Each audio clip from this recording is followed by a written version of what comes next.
कार्यक्रम प्रमुख भाव अंशग्रहण करुवा महिला स्वयं सहायिका गोष्ठी सदस्य को निजस्व पक्ष बांधि रखापी राज्य सरकार पक्ष ग्राम पंचायत स्तरीय जीपीएलएफ ब्लॉक लेवल फेडरेशन बीएलएफ सभापति संपादिक सहित अन्य कार्यकारिणी ईसी सदस्यों बैठक देवा वृद्धि घोषणा कर जानिबा संपूर्ण अपडेट खबरटी को जानवा भिडियोटी को शेष पर्यंत देखो। आम चैनल सह जोड़ी रखा चैनल को सब्सक्राइब कर पाखरे आसुवा घंटी चिन्ह को दबाई दिंतु जहाँफल यही लाटेस्ट अपडेट आपण मैंने सर्वप्रथम पाइपर।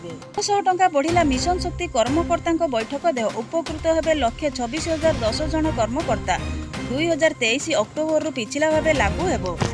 मिशन शक्ति ईसी मेंबर मानकर स्थायी नियुक्ति सह दरमा वृद्धि निमंते जिलापाल को दाबीपत्र प्रदान करिसेंती।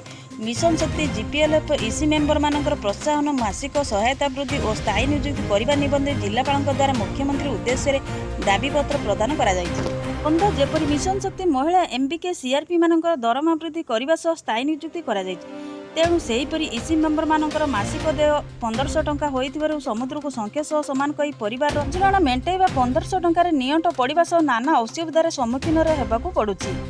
माने ही जानिथिबे राज्य सरकार प्रत्येक दिन नुआ नुआ योजना शुभारंभ करुछन्ति।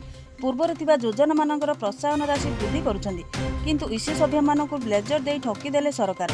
ईसी सदस्य को स्कूटर योजना सामिल करा जायछि किंतु से स्कूटर योजना रे ईएमआई भरिबो केमिति।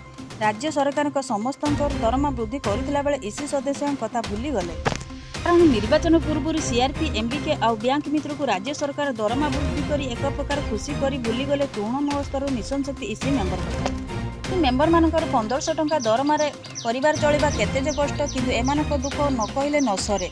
मासिक 1500 टंका दरमा वर्ष वर्ष धरी काम करि आछन।